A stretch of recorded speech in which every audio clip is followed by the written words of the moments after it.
Welcome to the Superstar Communicator podcast. My name is Susan Heaton-Wright, a leading impact, speaking and communications expert. My aim is to show you how to make an impact so you will be heard, listened to and respected for career success. Listen weekly to the podcast and go to our website, superstarcommunicator.com.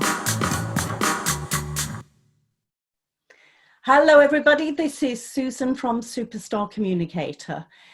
Do you know, one of the things that I'm always going on about is making sure that you keep things concise and don't use complicated or jargon language that cuts off your audience.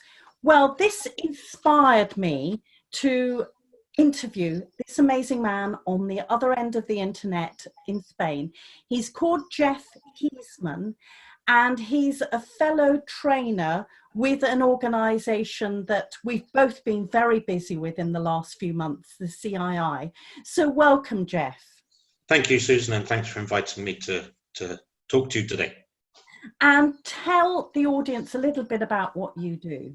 Okay, thanks. So I spent a number of years in law. I acted on behalf of claimants in litigation, and subsequently I worked for a number of insurers as a liability adjuster. That's basically someone who advises insurance companies when an incident has occurred, and we carry out investigations firstly into how the accident occurred, but then we prepare reports about whether the insurance policy that this particular personal business has bought is relevant to the incident that has happened. So initially working on behalf of claimants, then on behalf of defendants, which brought me into a lot of contact with legal language and language of insurance contracts, as you can imagine.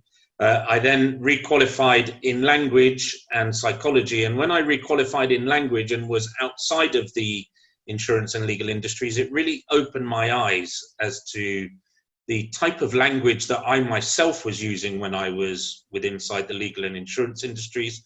And really, I made it my mission all the way back 7 or 8 years ago to try to make a change, so that imagine a world where people could actually understand what their lawyers are saying, and even better, imagine if people could actually understand the insurance policies that they buy.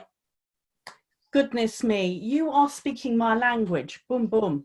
We've got to keep things really, really straightforward, haven't we? Particularly when we're in a virtual world, which is the one that we're in now. Have you come across people that have gone into far too much detail and the audience is lost? Yeah, I think the thing is that in the virtual world that we find ourselves in now, people's attention span is much shorter. People have also defaulted even more than before to email, where it's so often that the message can become lost. And so I think that even now, the message is getting lost even more than it was before. And so I think it's even more critical in the new virtual world that we find ourselves in to be focusing even more on plain language and trying to get across a message that is clear, simple, and precise. But what happens if you have to use some legal terms, or within the insurance industry, some phrases that are part of the compliance? How would you... Yeah, so this is a question that often comes up, actually. So there are certain technical terms that from a compliance point of view or from a technical point of view may need to be used. The thing about it is that where you do need to use a technical term, the best way to explain this to the client is to use the term in action and to explain exactly what it means, that they can get an illustration of how that term applies to their particular circumstances. Or, as I often teach people, is to imagine you're explaining this word to your grandmother. How are you going to break it down into simple terms as to what this word actually means so that you can explain it to your grandmother? So, for example, a word that often crops up in insurance, condition precedent. If I said to my grandma, God bless her, Grandma, what do you think a condition precedent is? Then she's going to look at me in a very confused way. So it may be that I use the term condition precedent, but then I can say, well, look, Grandma, what this essentially means is that the insurance company is going to pay if you do this or if you don't do this. So I may use the term in a technical document, but I need to give the explanation as to what that term means that I'm speaking to my grandmother, and even better, give a working example to illustrate how it will work in someone's particular circumstances. Now, I do apologise. I'm just thinking about my grandma who lived in Cardiff, who was as bright as a button. She would have run rings round both of us by now. She would have got a dictionary, worked it out, and to be throwing it back. But I think it's really, really interesting, the fact that you would say that phrase and then you almost have a case study to attach to it to make it easy for the other person to understand. Yeah, I think if you use the word and then give a case study or an illustration and explain in simpler terms what it means, it also sensitizes that person to that word. So they get familiar with the word, they hear the word in action, but then they're familiar as to how it applies in their particular circumstances. There's very few and far between words that there are no plain language alternatives for. It's what we tend to call terms of art. For example, in law, we have this legal defense called res ipsa loquitur, which sounds fantastically complicated, doesn't it? All it essentially means is the circumstances of the accident speak for itself. But it's an actual defense. It's the name of an actual defense in law, particularly in motor claims. So lawyers do plead res ipsa loquitur as part of the formal case. So it's a term that is used. But of course, then you can just explain to the client, well, what it essentially means is circumstances of the accident speak for themselves. For example, if you're involved in a car that goes into the back of another car, the circumstances often speak for themselves, res ipsa loquitur. But unless you take that step and actually explain what it means, it sounds like some sort of nasty disease that you might pick up other than coronavirus. Talking about lawyers, and please, if there are any lawyers on this podcast, please don't think I'm picking on you. But with certain professions, of which I would put lawyers into that category, there are sometimes phrases that are said to almost up that you're better than the other person. What are your feelings about that? I think that's right. And if I'm honest, I think it's done unintentionally, and I think it's done out of habit. But what we always have to think when we're communicating is we have to think about the target reader. We have to think about the target listener and how they're going to perceive the language that we are using. And what I often say to lawyers and insurers and other people who are often using technical jargon is to listen to their voice. Listen, for example, to their email voice when they write emails. Read it out loud and listen to the language that you are using. Imagine you are talking again to your grandmother or to a friend or someone, and how that's perceived. Because, you know, in formal communication, lawyers and insurers and others, and I'm not picking on them, it's just the field that I know other professionals do it, is that they so often use terms like, you know, herewith please find attached. Now, imagine I go to grandma and say, herewith cup of tea, would you like said cup of tea? She's going to look at me in an extremely strange way and wonder, why on earth are you talking to me in that pompous way? What on earth has got into you? But that's exactly how readers perceive our language when they get emails and letters saying, herewith please find a attached said document, etc. So I think it's unintentional, but it's a matter of habit that maybe it doesn't quite sound legal enough, or maybe it doesn't quite sound professional enough unless I litter it with these herewiths and all these sorts of things. And one issue about habits is that if you think about terms like the parties mutually agree, well, they only agree if it's mutual, and it's only mutual if they agree. Or things like the past history of the claimant. It's only the past if it's the history, it's only the history if it's the past. But we get used to these sort of phrases, and we include it in formal documents because we think it doesn't quite sound legal enough unless it's in there. And terms like, you know, that we use so often in daily life, you know, that unless you do something by a certain amount of time, something will be null and void. Well, null and void essentially means the same thing. Null is the French word, void is the Latin word, and what happened over time as the courts were speaking Latin and then speaking French, and then we had Anglo-Saxon English, come into the mix is that we started to mix French and Latin words for clarity so that people could understand what the term meant. And it's, for example, why we have will and testament. Will, the French word, testament, the Latin word, they merge it together. So there's some clarity as to what the lawyers at the time were speaking about. But here we're talking about hundreds of years ago, but these terms still survive today. Do you think, though, that there is an image element of the language that's used, rather like you would expect a lawyer to wear a suit and a tie? You wouldn't expect them to just have a vest on, loads of tats on their arms, and perhaps some facial piercing and notes and all of that stuff, which we see. If I turned up to a meeting with a lawyer and was presented with somebody like that, however fantastic they were, I would be a little bit taken aback, with respect. No, yeah, it's absolutely right. And I'll give you an example. Actually, I was a dean of a law school in Zambia in southern Africa. And it was a new law school, and the university had other faculties. And all of the other faculties, such as geography, from which you come from, and the others, such as sciences and medicine, etc., all had these beautiful colour graduation hoods, etc. And we were discussing what the colour should be for law, except it wasn't really a discussion because I was told that it could only be black. And I said, but why black? Because you have all of these beautiful colours for these other faculties. And they said, no, because lawyers must be dignified and respected, and so it must be black.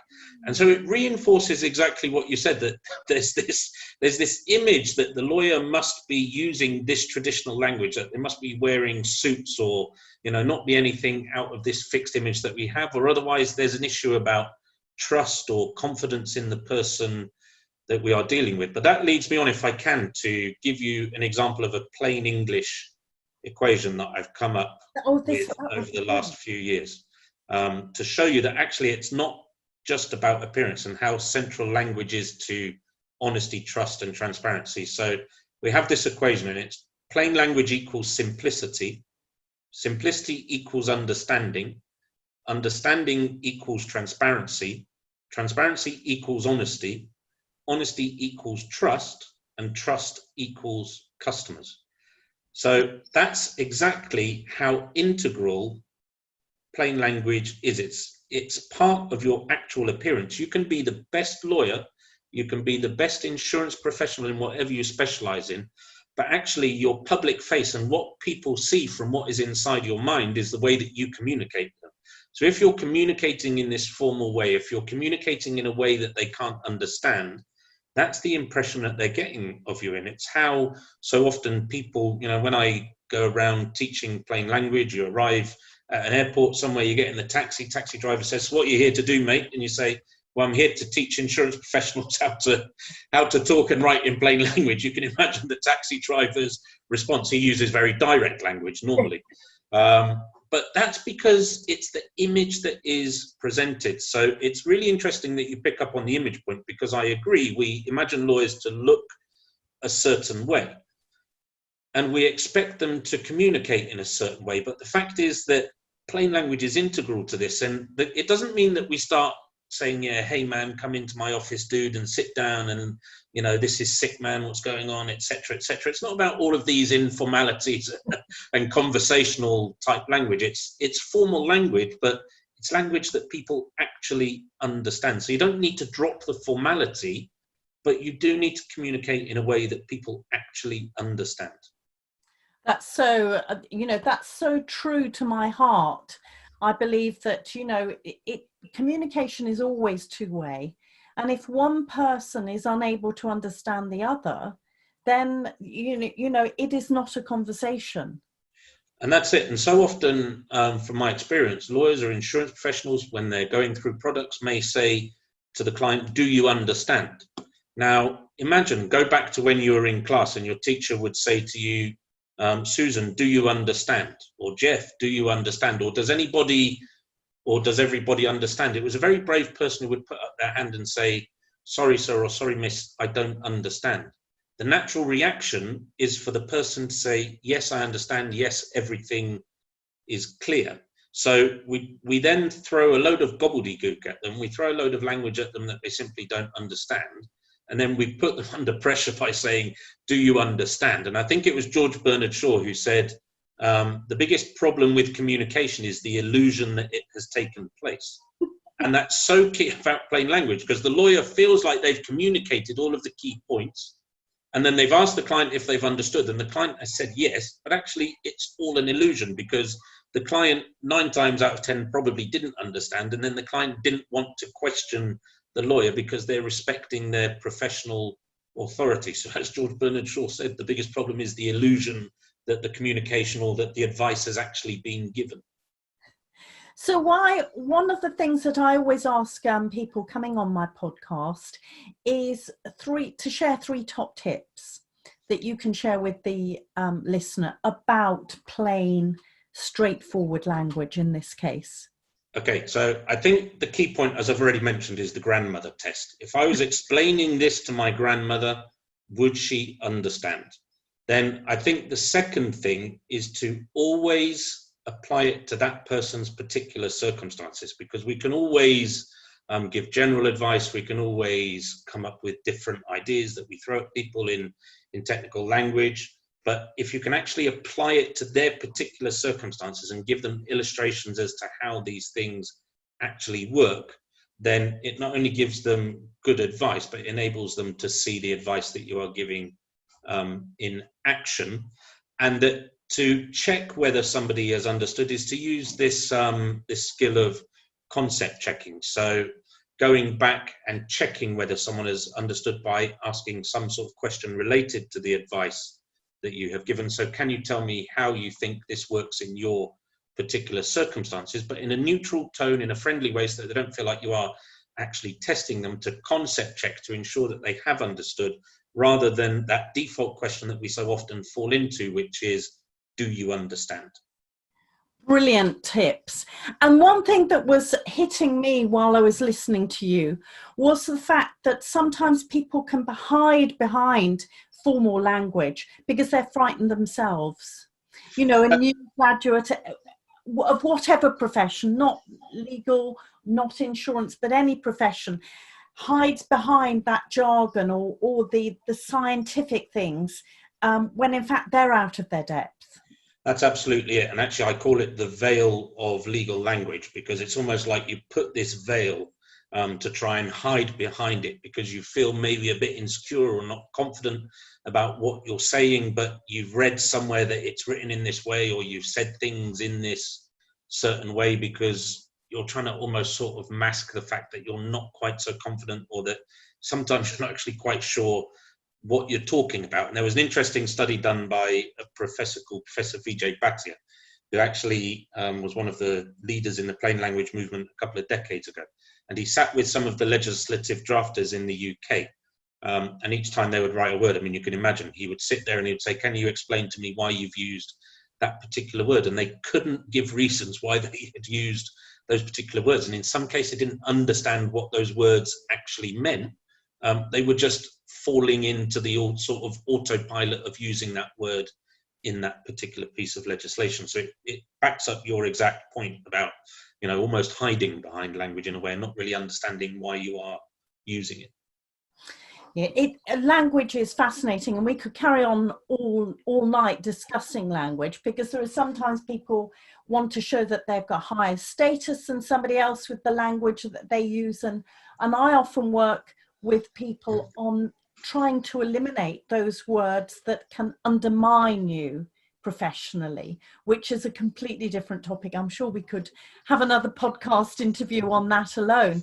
But is there any way that people can contact you if they'd like to work with you, or if you've got any courses that people might be interested in going on? Yeah, absolutely. So I'm currently developing an online learning platform called Online Upskill. It's being prepared at the moment, so there'll be a number of on-demand and live courses available there, and hopefully we're going to see you on there, Susan, at some time in the future with some of your own wonderful courses. In the meantime, a number of my courses and a bit about me is available on insuranceupskill.com. So that's insuranceupskill.com. And I'd love to hear from any of your listeners at hello@insuranceupskill.com. So hello@insuranceupskill.com. I will make sure that that information is available in the notes for this, and also the podcasts are now transcribed so that the information is there. Perfect. And just remains for me to say thank you so much for having me on, and keep doing all of the brilliant work that you're doing, Susan. Oh, thank you so much, Jeff. You're one of my training mates. Training buddies, eh?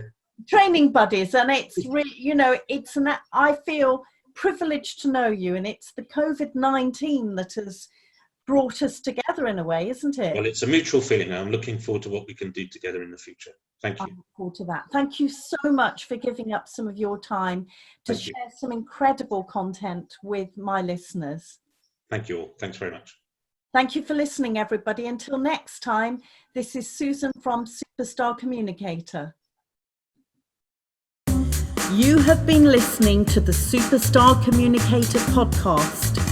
Don't forget to subscribe and review the podcast on iTunes and on apps. Please contact us if you want to discuss any topic, could suggest a topic for us to include, or a guest who could come onto the podcast.